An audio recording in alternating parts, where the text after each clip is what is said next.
There's a point in every journey where you realize the next chapter might ask you to let go of what once defined you. Seth knows that feeling well. From Broadway stages to quiet nights in the wilderness, he's learned how to trust what can't always be seen and listen to what's calling from within. Seth shares what it means to live between worlds, art and spirit, noise and stillness, and how choosing to follow his inner voice changed everything. My world went from me, my in my own head, you love me on Broadway, to what's going on the landscape, what's going on in this spiritual realm that I can feel that I really need to pay attention to. I'm Matt Gilhooly, and this is The Life Shift, candid conversations about the pivotal moments that have changed lives forever.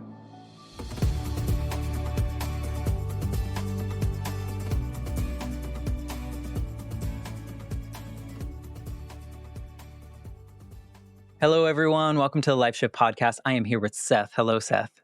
How are you, Matt? Pretty good. You Yeah. know, we're just making it through 2025. I can't believe it's near the end. Somehow it just started, but also has taken forever to get here. Yes, feel the same.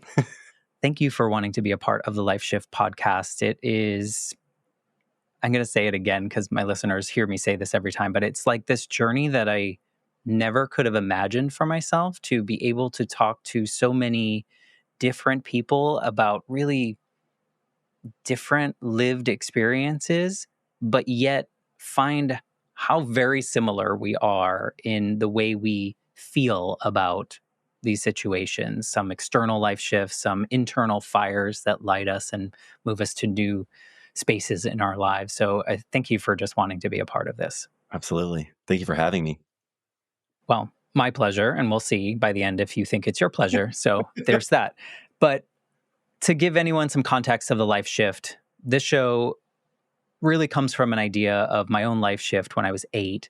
I was visiting my father. My parents lived states apart, and my mom was on vacation. I was on vacation visiting my dad, and he brought me into his office one day to tell me that my mom had been killed in a motorcycle accident. And at that moment, I lived with my mom full time. Everything I did revolved around my mother only, and I saw my dad on occasion. And I knew that nothing about my life was going to be the same again. Not from my house, not from my family, my neighborhood, my friends, my school, my parent, to, move through the world. It was going to be wildly different than anything I had ever imagined. And all the while, this is late 80s, early 90s. So, nobody was talking about grief or mental health or anything like that. Nothing was really that important, or everyone was still sweeping things under the rug. And so I just assumed I needed to show everyone I was happy. And behind the scenes, super messy 20-year plus grief journey there.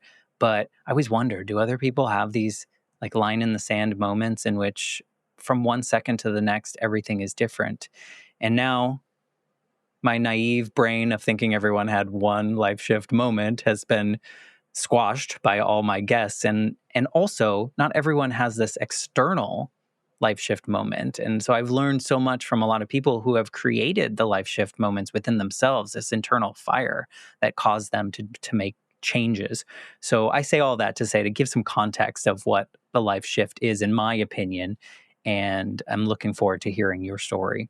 At first, I want to ask you, 2025, how does Seth show up in the world? Like, how do you identify these days? Like, who are you? I am a human having a human experience. I'm a spiritual being having a human experience. And I show up in the world with empathy and compassion.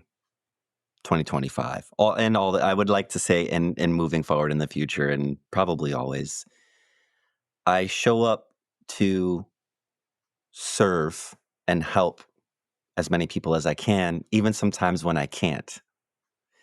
And I really believe that 2025 is a year to, in my process of wanting to help more, even if that's just speaking, is to make sure that I take care of myself as well. So that's Seth for 2025. That's a really hard part. I think that many of us that have some kind of empathy, or a bit of empathy, or a lot of empathy, it can be really draining if we don't have our own self care, self practices. Even doing the show, sometimes I talk to people about the most traumatic events you could ever imagine in their lives. And I early on had to learn, how do I take care of myself so that I don't bring all of their story with me into my own life? So is that kind of what you mean by making sure that you're putting yourself first, or not first, but taking care Yeah, of yourself? taking care of myself and realizing there's only so much that I can do in the world and just with, people close to me.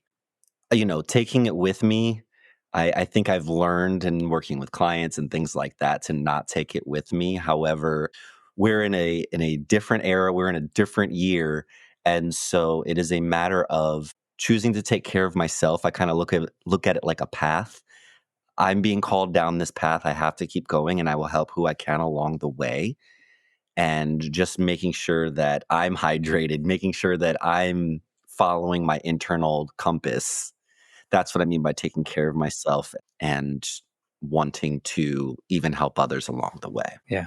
Does that include wearing blinders at all in any part of that path? Or are you fully open and aware and want?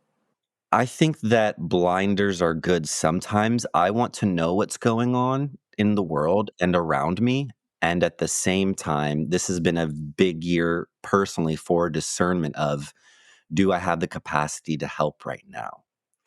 And and I either do or I don't, and it's kind of become very black and white, not for lack of empathy or lack of compassion, just a matter of I don't want to fracture myself, fracture my energy more in different ways when I'm already trying to retrieve more of it in this year right now.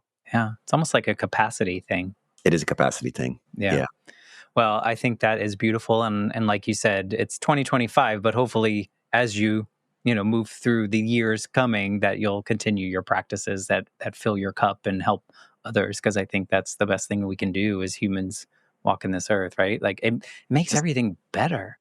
just I believe in, unity, like, through diversity, like, just living in nature for so long, as I'll get into my story, we need biodiversity in nature. That's the way we're the healthiest. I believe that should translate to humanity, and just really wanting people to find the unity and just letting go of the chaos noise around them so that we can like light each other's fires, so that service to others, or even just being an open ear, or you having your podcast and that relatability for your listeners, to me is medicine. It's lighting each other's fire to be like, I went through it too, or I went through something similar or even different, and we're going to be okay, we're still here. I just want us to keep lighting each other's fires in this wild world. Well, I hope that you're finding more people that want to do that as well. I think that, the pandemic brought on a lot of changes in people, reflections of what they actually want in life. And so hopefully that even makes its way in a healthy way through 2025 and beyond, because it is challenging for a lot of people. So kudos to you for what you're doing to the world, and for what you're doing for yourself, because I'm sure it's very fulfilling in a lot of ways. Yeah, I want to answer, fully answer my internal vision, my internal call. So Love it. We're patience. not taught to do that. We don't No. grow up knowing how to do that. So good for you. So, to get to your story, maybe you can paint the picture of your life leading up to this main pivotal moment. And to give us as much context as you want, you can go back as far as you need to, but we'd love to know who the before Seth is so that we can understand the after. So I grew up in the Midwest. I grew up in Northeast Ohio. Grew up playing sports, and I grew up dancing and just wanting to perform since I can remember, because it was the 80s, early 80s into the, early 90s. Everybody was just dancing. I had this kind of juxtaposition in life already, being mixed race and playing sports and then wanting to dance. And so I found really early in my life that I was kind of in an in-between space and had to figure out how to navigate socially and culturally. I loved playing sports. I mean, I wrestled for 8 years. I played football for 12 years. And then I started dancing early, but really started taking it serious around like 10 years old. I had a great, childhood growing up, and sort of moved into really listening to what I wanted to do, which was to perform And I went to college for a couple years and kind of dropped out. I was homeless for about 8 or 9 months, or just staying at friends' houses. But I was homeless in New York City. Probably more common than we for performers. Probably a lot of couch sharing. A lot of couch sharing, but like actually like, living in abandoned buildings. And I was Oh so gosh. young then that it didn't really bother me because to me it was a new experience more than it was I'm without a home. To me, as long as I had a place to like lay my head, it was such a interesting time. But I wasn't scared, I wasn't nervous, and I think that's what's most interesting. It just Yeah. felt like I couldn't give up on my dream. Otherwise, I was gonna have to go home to Northeast Ohio, and I said, "Absolutely not." Even though I love where I grew up, I wasn't gonna give up on my dream. So, that was a big kind of shift into the rest of my life, which was trust yourself.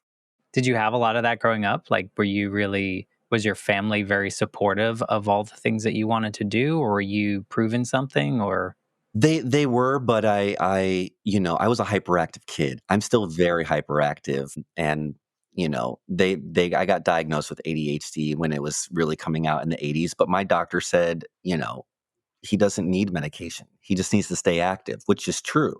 But I do have a very overactive mind, and I've had to learn, a lot of different meditation techniques, what works for me, and just really stay active. So, meditation works for me, being out in nature works for me. So, I've kind of had to combat that, especially in adulthood when I am less active for certain, for reasons. But really, my first big shift was when probably around between 18 and 20 years old, because that was when I took my first spiritual deep dive and rabbit hole and going heavy into meditation and astral projection and just studying tons of different books and DVDs when we had DVDs, and was really just working on myself spiritually because there was something in me that knew there was a beyond this physical realm. And I was still performing, but literally almost every night I was meditating for 2, 3 hours, sometimes falling asleep. And I kind of woke up to a different reality again beyond the physical realms and had to start to figure out how do I navigate now in the regular world. And it kind of brought that I live between two worlds sort of thread, sort of storyline. I live between two worlds, again, culturally, racially. I live between two worlds between loving sports and entertainment and performing. I'm learning Midwest and urban? Midwest and urban, yeah, like New York and the Midwest, and then now this spiritual, non-physical realms, and then the physical realms where there's not many people to talk to about it. And that sort of duality from 18 to 20 lasted me all the way out through my career, all the way to where I am in my early 40s right now. So I, up until this point, have always bounced between doing a Broadway show and then going away to the woods for 6 months Really? and coming back. Yeah, I worked at a primitive skills school for 6 months and I just lived in the woods and I learned primitive skills and nature philosophy. And then I'd come back 6 months, a year later and do another Broadway show, and then I would after my last Broadway show, I left for 7 years and just completely went on my spiritual journey. It's kind of brought me back to I still help young performing artists, and I'm still in my spiritual journey and just kind of learning how to do both because one is a passion, one is my calling, and the other I'm really good at, and I wanna help those, next generation to help themselves. But that first 18 to 20 years old, it just opened my eyes to everything because I wanted to understand as late teens, early 20s, what is going on here? What is going on this planet? What triggered your interest in that? Or was that something always like as a kid? It just feels like it was a different, maybe it wasn't the time period that a lot of people were doing that. So it's almost like I'm curious as to what triggered you to go deeper into that and not just dismiss it as another thought that you had.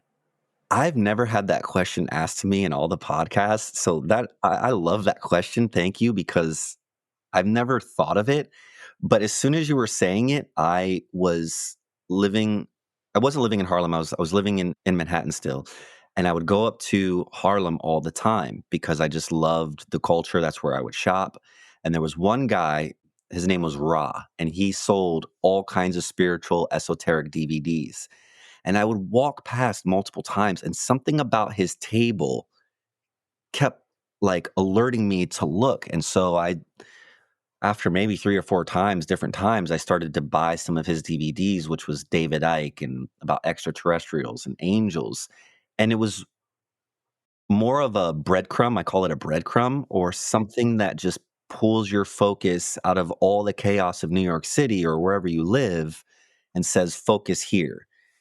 That was more of the trigger. I think we have, clairaudience as we have clairvoyance. There was something clairaudient happening that I couldn't recognize at the time until now that kind of pulled my ear and my focus to start to gather some of the information that he was providing. But no event in my life, it was the beginning of me learning how to listen internally.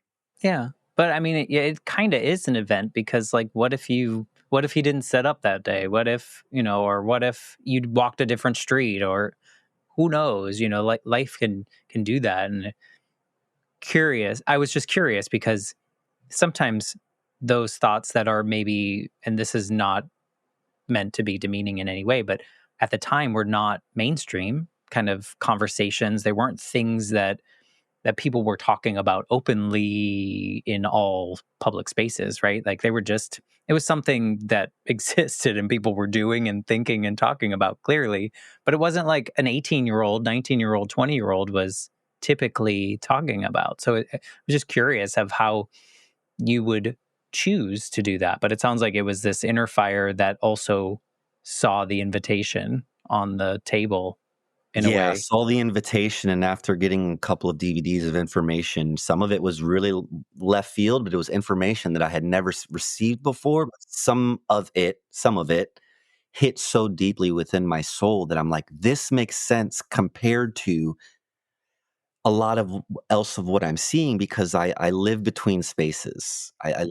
Living between those spaces and starting to understand that at 18, I was trying to understand what was going on in the world and within society. And for me, this was information that helped me see between the spaces of why we are where we are in society at this up to that point, and even up to today. You were more advanced for an 18-year-old than a lot of 18-year-old brains because 18-year-olds are like, where are we gonna go next? Or what are we gonna That do was still next? me. Oh, don't. Okay. I was still partying like hard. But it was that kind of duality of my life where it's Fridays and Saturdays, I mean, that was in New York City, and but then sometimes I just wouldn't go out, and throughout the week, I would study or meditate. Yeah. Did you grow up in religion at all? No, my parents came from different religious backgrounds, but they weren't practicing. But I was reading and going to, like, different churches. I was reading different material, and so all of that to kind of come full circle, it's a part of who I am. I remembered who I was after this long, 20 plus year journey. Yeah. So growing up, you didn't have like the organized religion structure, and you were searching for like the meaning of life, essentially, not in a Essentially, I mean, we had, my mom, we celebrated Hanukkah. With my dad, we celebrated Christmas. I mean, the family celebrated both, really, but my parents came from two completely different. But having to go to church or temple or anything like that, we didn't have to do. yeah, and you didn't have to same thing. Like growing up, my dad is technically Catholic. I mean, did we go on Christmas and Easter? We sure did, but did we know what they were talking about? Did we follow any? Like it was like a checkbox. It was just something that we did.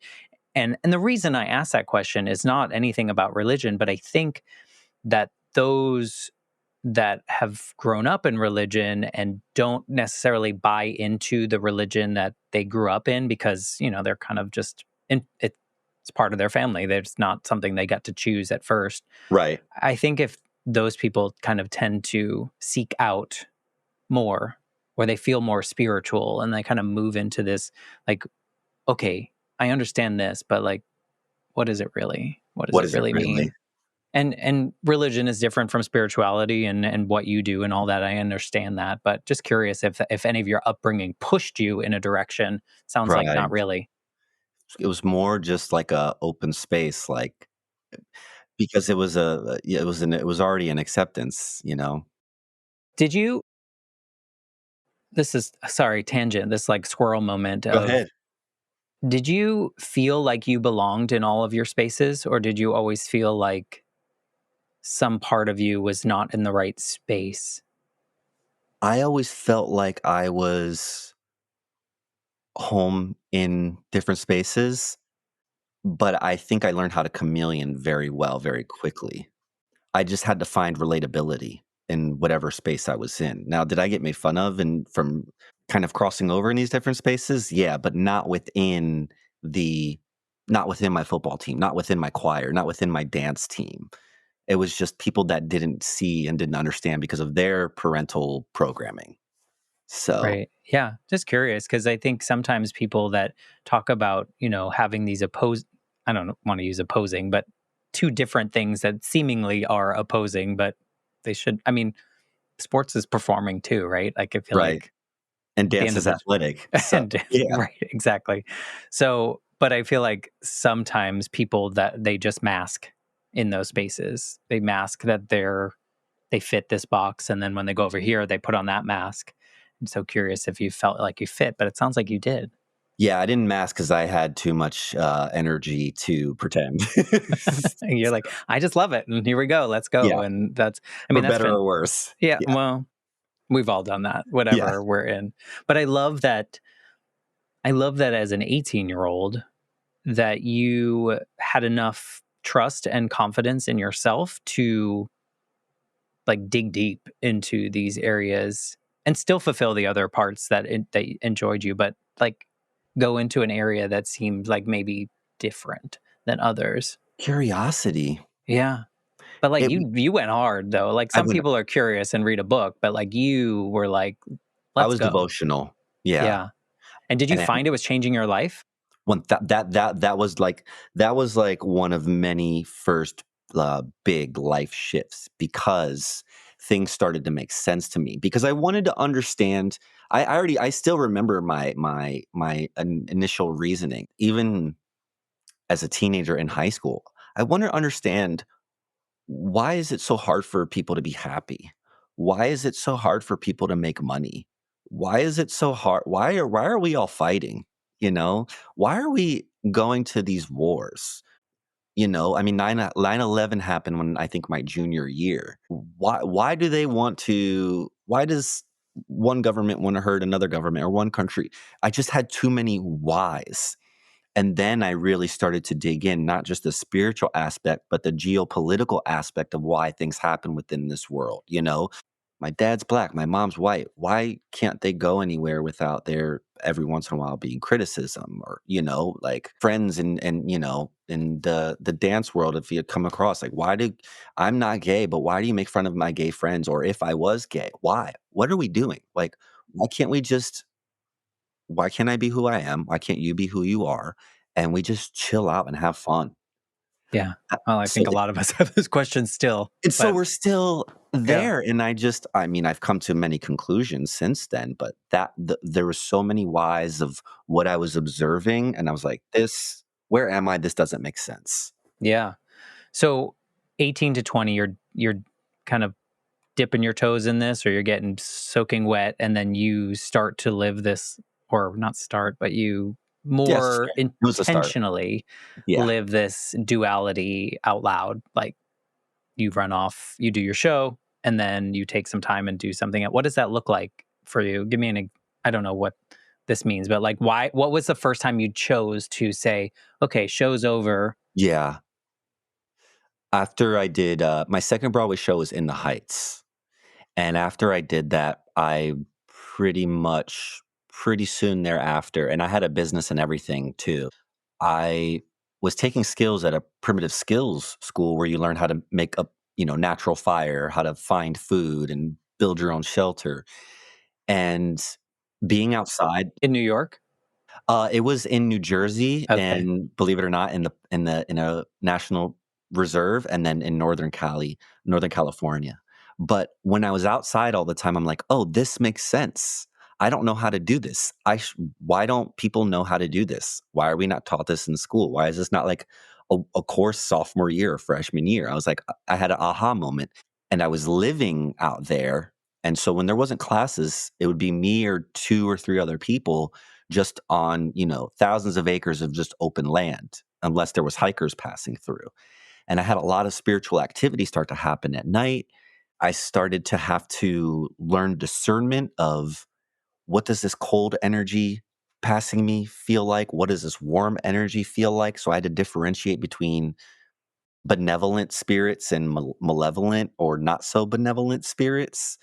And again, so my world went from me, my in my own head, you love me on Broadway, to what's going on the landscape, what's going on in this spiritual realm that I can feel, that I really need to pay attention to.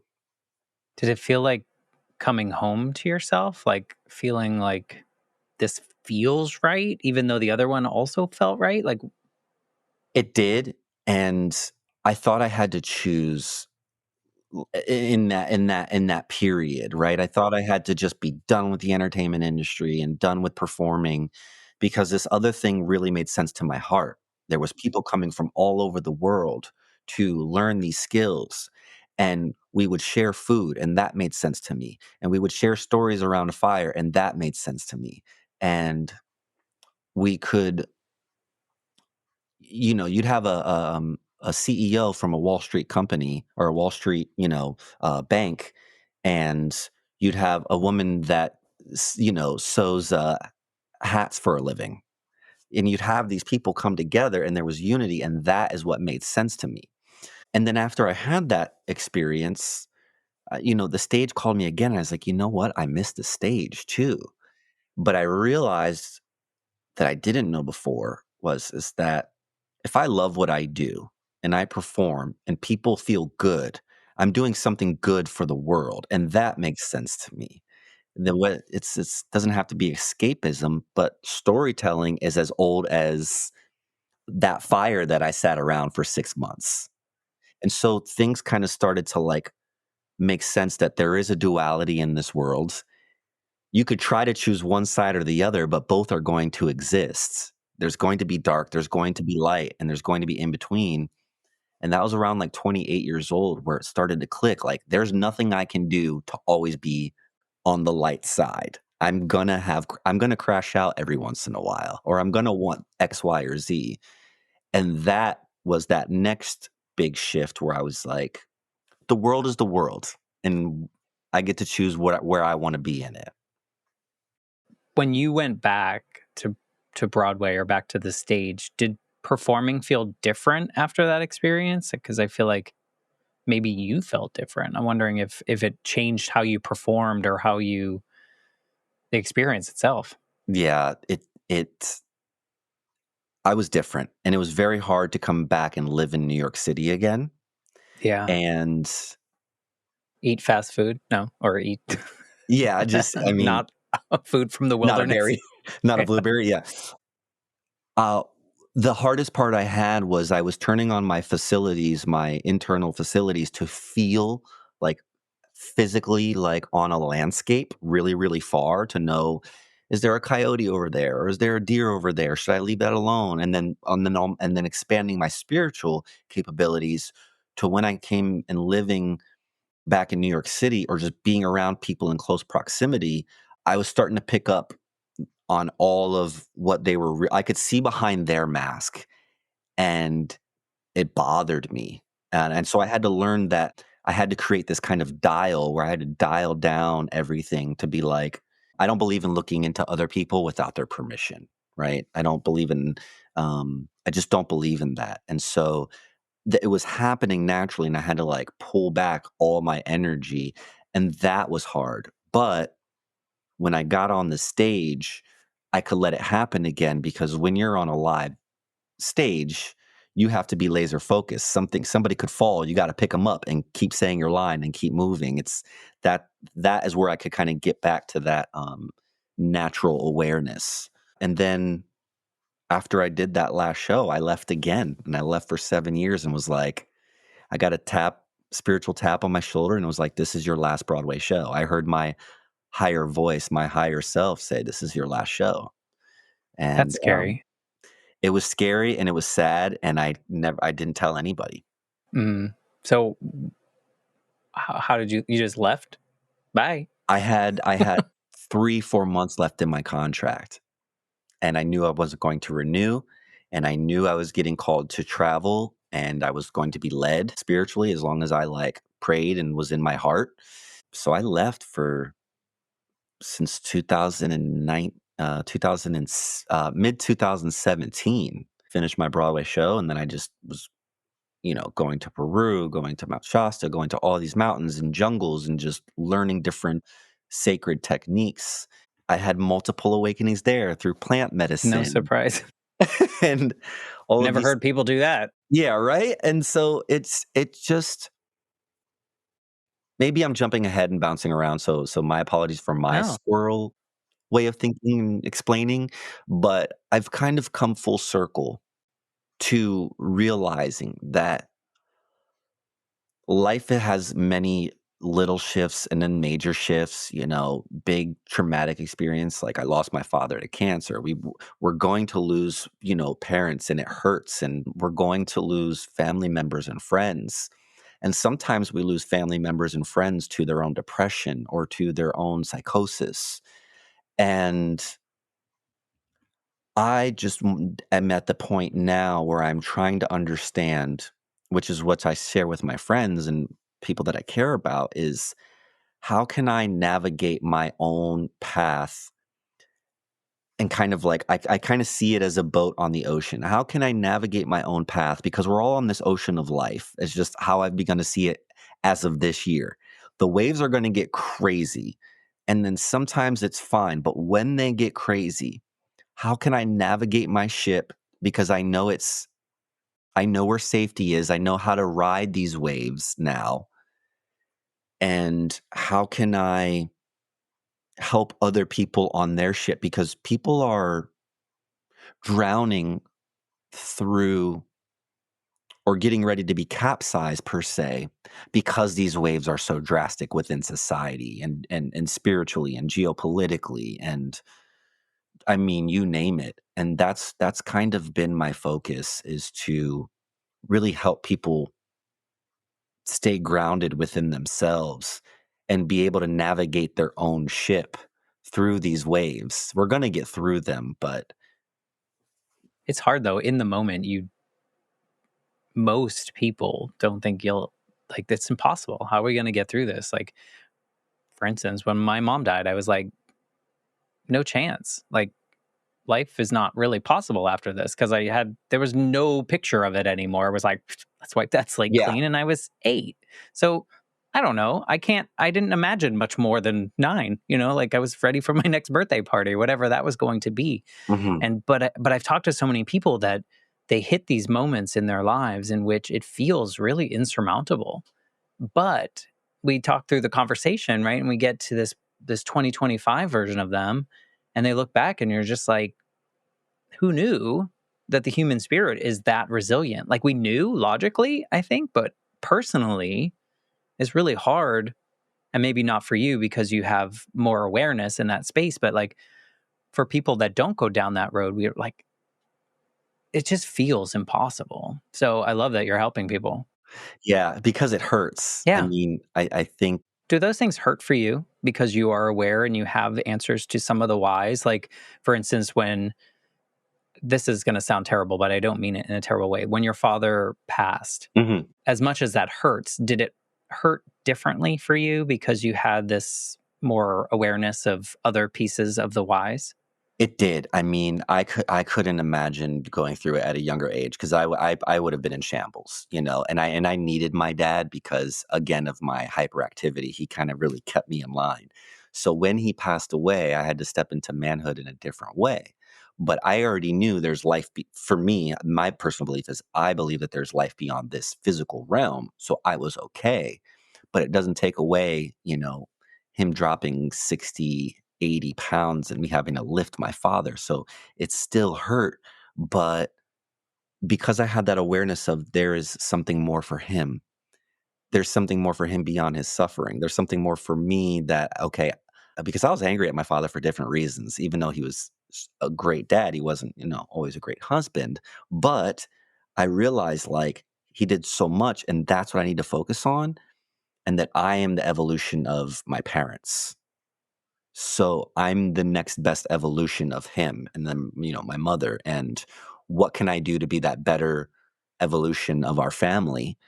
But it still hurts. And so I think that's what's keeping me going throughout this year, 2025, is that we have to know that there's a 2026, 2027, and 28 up into 2030 and beyond. And it's going to be scary.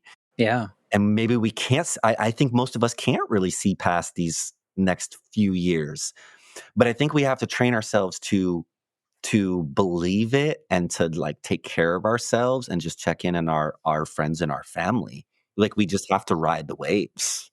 It's really hard. And I'm sure you see this with people that you encounter as potential clients or something like that. But and those of us that grew up in the 80s and 90s, maybe the 70s too, we're just conditioned to have a lot of these feelings that we have, right? Like there's a lot of things that we have to shed.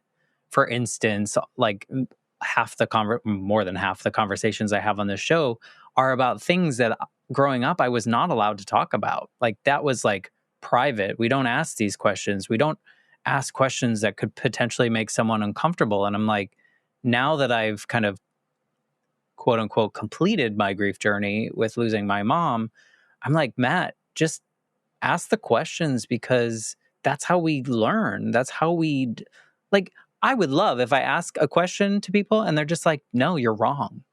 And that would have been so scary as a 10-year-old, a 15-year-old, a 20-year-old. So the conditioning that we had is what so many of us just need to like let go. And I bet that's challenging for you. Our parents were trying to teach us etiquette, but we needed answers. We needed the answer to the why, even But if you they didn't sought know. it. Yeah. It's like, We didn't. Some of us didn't. yeah, or just say you don't know and okay, you don't know either. Okay, great, you don't know, but yeah, we needed the whys. But again, there's evolution because now we can have those conversations. But I think people in 70s, 80s, 90s, we also have a different tenacity and a different tenacity and a different grit that we can help the next generation kind of move through these next, 3, 4 years and kind of tell them honestly, like, it's gonna suck. It's going to suck, but you have to stay strong because they didn't go through what we went through. Yeah.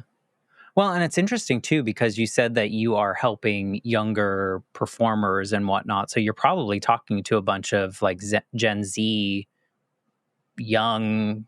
They probably have different mindsets than we did growing up. Are you seeing that they're more open to things? They're Yeah, more. they're definitely much more open, but they definitely have a Let's put them on blast. I'm yeah, just let's kidding. put them on blast. I mean, God bless them. They went through a pandemic. They went through so much stuff. So I help men in men's wellness, and then I help young performers. One of them just said, you give me permission to dream, I and love that was permission. huge.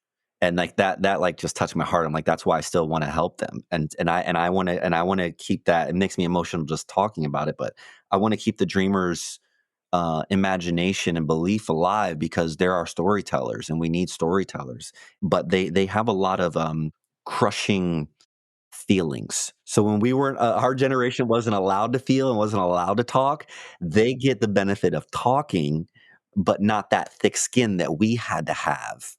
And so I think that we were over here and we were over here, and now we have to find a balance of communicating like their generation, but us teaching them to have a tenacity to just sometimes we gotta put our feelings and just keep going until, and find a balance of both. But yeah, there are a lot of beautiful younger generation. And just to be honest, like I tell my students, I was like, you gotta buck up. This is the time to fight for what you believe in. Yeah. And it was harder for us to quit, I think. I think Yeah, it's a we lot weren't allowed to easier to. quit. No. Or I we we got were made fun of or or whatever, yeah, talking gotta to, but get in yeah. trouble at home, Yeah. like for me, it was a different experience because losing my mom felt like abandonment in a small brain, like a young child's brain, and so I took on tendencies of perfectionism, and so I just figured I had to be perfect or my dad was going to leave, and that lasted until I was like 20 something, and so there was like it was like complex. Like I couldn't quit, but I also stifled myself because I chose only the things that I knew I could be semi good at. So it was like there was no challenge there, which I'm like, man, had we had the tools in the early 90s for mental health and grieving and all these things for little kids, I'd be in a different place. We wouldn't be having this conversation, but I might have tried a lot of cool things. But, we're all I guess our circumstances bring us to where we need to be, and in time, I guess. That's I'm what giving that's myself excuses right now. No, no, I don't think it's excuses, and I'm just really grateful because I have a hard time giving myself patience and giving myself gratitude for like my journey. My journey look to the outside looks like there, maybe accomplishment, but inside I'm just trying to, keep this calm, keep my mind calm and stay in my heart. But I really do believe that because we ask those questions and because we want to help others in another way. I mean, you said you've done 200 and how many episodes already? This is 224. This is 224. So people have an opportunity to listen to 223 other episodes of you just wanting to have a safe space and a safe container. And for that, I give you gratitude and I honor you because so many people need to hear your story and the stories and the container that you have with others. And so it's like, we got to give ourselves credit, even if it's in our 40s and 50s and 60s, because I don't care if we only help like three people in our lives. That's three more people. I'm trying to remember that movie now that I was from the 90s. It was like the kid that was like proving the point that if you help one person and they help one Pay person, it forward. yeah, and then you pay And it then, forward. and then it Remember that has a movie? tragic set. Yeah, pay it forward. That was the name of it? Yeah. Yeah, I With believe in Helen that. Hunt. And Yes, yep. yes, I believe in that. Yeah, I agree as well. Something you said when you said that your student said, you're just giving me permission to continue dreaming or whatever that particular thing is. That's what I think of this show is a permission to other people to share their story because their story matters. And I found that storytelling in whatever way you do it, but specifically through a podcast, storytelling has such a power. And I know it sounds cheesy and I think it's logically makes sense, but I've really seen or witnessed people telling their story for the first time and seeing the power that it gives them to do things afterwards. Like I had a guest who came on, talked openly about her fertility struggles and to create a family. And this was the first time she had told anyone or talked about it besides her husband and like her mother or something. And I say that because, there's a lot of power in that. But it actually, what happened is she felt so confident after talking about it because people were reaching out to her and saying they had the same situation and, oh, I felt so alone, blah, blah, blah. But she went to the HR department at her company and now her company gives like a $50,000 stipend to Come on, family support, like fertility treatment and or adoption. come Like on. that's the power of story to me now because I have that example. It's like someone telling their story, it might change their life just by getting it out of their head, right? And sharing it with someone and hearing, oh, I did that too, or I felt that way too, because we have a lot more in common than we have that separates us. And that's cheesy, but it's true. I don't think it's cheesy, and I think that in a world, again, that is trying to divide us, I don't think we're trying to divide us. I think there is a program, a system that is trying to divide us, that these podcasts, this storytelling is the threads that are connecting, keeping humanity together, which is that care, that sharing. So Except we're battling all the podcasts, the super popular ones that like to divide us. that's okay. I think there's enough to go around. I mean, maybe not. We may not all get paid from it, but I mean, I don't care. Yeah, I love exactly. talking to like other people and sharing and learning from them. Yeah. What do you think like is the most different about you like now versus say 15? Wow. Um, the most different. It's not about me anymore. It's not about me anymore. That's the biggest thing. It's about what I can leave behind in terms of lighting up other lights. I know I said it before, but in terms of keeping the dreamers, helping men, helping my partner, learning from my partner and helping my partner learn and grow, and just remaining a good human in a wild world. But and so even the changes that I do within myself is also to make sure that people can see that there is growth, that there is evolution. I believe in evolution. I believe we as humanity are meant to evolve into a more loving, higher dimensional, higher spiritual, even technological way. And so it's not about me anymore and and everything that I want to do. It's how can I do what I want to do and help people along the way. Yeah. I mean, that's big and beautiful, and it's so like simple but complex. It's very So interesting, right? Like you say it, it sounds simple. Oh, it's not about me anymore, but it's huge. It's a huge foundation that has to come with that. I can't help because I did like theater in high school and had a great time with it. I wasn't good, but it was fun. Do you miss the stage? Are there pieces of you that I feel like do. you should be back? Yeah. I Is admitted there it this year. is there a piece of you that might? There is a piece of me that might. So I'm leaving it open to the universe. Okay. I'm just doing the next best part. I'm just doing the next part of my journey the best that I can and what I think I should be doing. There's a part of me that knows what I should be doing but there's that other part of me that I'm like, I'm just going down this way. I have no idea what's on the other side of once I get over that mountaintop. But there is a part of me that misses it. I don't want to work in Times Square, at least for Broadway, but maybe it's not on Broadway. Yeah. I'm open to it. I think it just had to be a show that I would wanna do 8 shows a week again. Right. That is the thing. Yeah. That's a challenge. What was your favorite show to do? Is that like picking your favorite kid? Like, Yeah, I mean, I toured with Madonna, and I loved being on tour. And I loved just when people can scream back at you because 'cause they're having an amazing time. That was one of my favorite tours.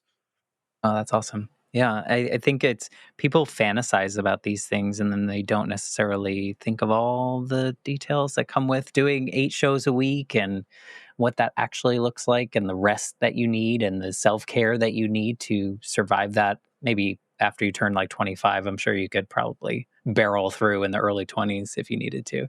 Yeah, you don't have a life, and after 25, you're definitely, holding yourself. Worn. Yeah, and just it's real, but you don't have a life outside of it, and, in a way, you don't really have a life. Yeah. And your life is probably centered around the people that you work with just because you're with them so often. It is, and so it's kind of been difficult in some ways to kind of not leave it behind, but, I'm still triggered in it to a gig economy and kind of had to figure out, well, I know what to do on stage and I know what to do in the mountains and in the woods, but what do I do in the regular, like, time? And all I could do is just create, so I've created my own things for myself Yeah. that, Yeah, because you still have to pay the bills and the things that come with this version of the world we live in, right? So yeah. finding a way to pay those bills with something that feels really heart led, soul led, what however you want to describe it, I think is really beautiful and commendable. And the trust that you had in yourself to find that path or to follow it, I think is bigger than a lot of people might recognize, or maybe even yourself. Yeah, I still have to do jobs that I don't wanna do, just like everybody else, and I still complain about it sometimes, and then I tell myself not to complain, but, Yeah, um, I it's just allowed. yeah, I've seen that when I do something, even if I don't get paid for it and I love it, what I get from giving, it's not even that I'm looking for a return, but it's almost like it feels good to get it out, and Hmm. or if there is an energy return of somebody's light bulb goes off, like, that's beautiful for me. So, I think what I say, Matt, is, like, if I had, like, $10,000,000, I'd probably just volunteer. I have, like, 4, maybe 2 that I can think of off the top of my head, but I'd probably just volunteer the rest of my life. That's that's a lot better than a lot of people's Yeah. I mean, I'd have a Ferrari probably, Oh, but well, that's fine. You gotta get there. You gotta get a to the Ferrari in the volunteer garage. spots. Yeah, and then most of the time I'll go, like, be cleaning up the ocean with, some of these companies that I follow, and I yeah. love that. 2025, Seth, if you could talk to the Seth that was kind of bouncing around to different couches, maybe living in abandoned buildings, is there anything that you would want to tell him about this journey he was going to continue or follow through with? I wouldn't want to tell him anything. Nothing. Nothing. Actually, the only thing I would say is keep trusting yourself Hmm. Yeah, because you don't want to because interfere, right? don't want to interfere and I don't want to know my future. And as crazy or as beautiful as it might be, I would just say keep trusting yourself. And that's what I would say to anybody. Even if you don't, then just get quiet and start to listen to what your heart wants, regardless of what's going on around you or what people might say around you, because it is the only thing that will keep you sane is you doing what your heart wants.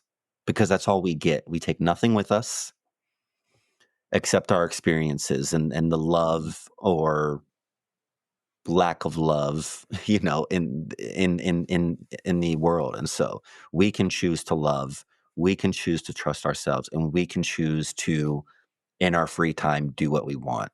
Yeah. Yeah. Quiet the noise is probably one of the hardest things that people would have to do, but once you find it, I think you're able to like really tune in to what fills your cup. That's kind of how I think of doing something that feels right in my heart. I say it fills my cup. I know it's not unique, but I say in the a same way, thing. yeah, Yeah. it gives a good like visual for me to be like, oh, I'm pouring into the right one today. When I'm doing something else that I don't really love, I'm wasting some of that water or whatever it is, that we're putting into it. So I love that you trust yourself this much, and I also love that you still have moments where you're not perfect. Because who is? None of us.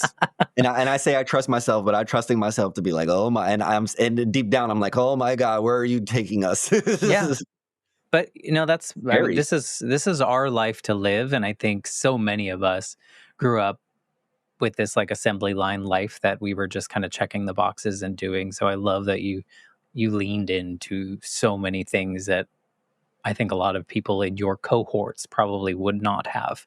So I think it's probably brought you a lot more joy than maybe you would have had otherwise. Yeah, thank you for that. Yeah. If people want to like learn more about your story, learn more about you, connect with you, tell you their story, like what's the best way to get in Seth's orbit? Yeah, my website is iamsethstewart.com. I just came out with a book 2 months ago called Follow Your Vision, Live Your Truth. As cliche as that might sound, it's been the theme of my life. But Follow Your Vision, Live Your Truth is on Amazon and on my website, iamsethstewart.com. And my social media handles are all the same. I am Seth Stewart. Perfect. That makes it easy. Yeah. Yeah. No, I really encourage someone, and hopefully you don't mind this, but I encourage someone if they're listening to your story and they feel like some part of it mirrors something that they've experienced and they're struggling to like push past that barrier, to reach out to you and just tell you that your story resonated with them and made them feel allowed to be who they are and what they're doing. Please feel free because we need community and I and love that. sometimes just a I see you. So I see you. I see you, I hear you, I understand you. I think all of those are so powerful and a lot of things that we don't often hear. So thank you for just being a part of the Life Shift podcast. I feel like, we went down some squirrel tangents and I think they were beautiful and they were meant to be. So thank you for that. Thank you so much. And you would think after 220 something episodes, I would know how to sign off. Not really good at it yet. So I just want to thank everyone for listening and let you know that I will be back next week with a brand new episode of the Life Shift podcast. Thanks again, Seth. Thanks, Matt.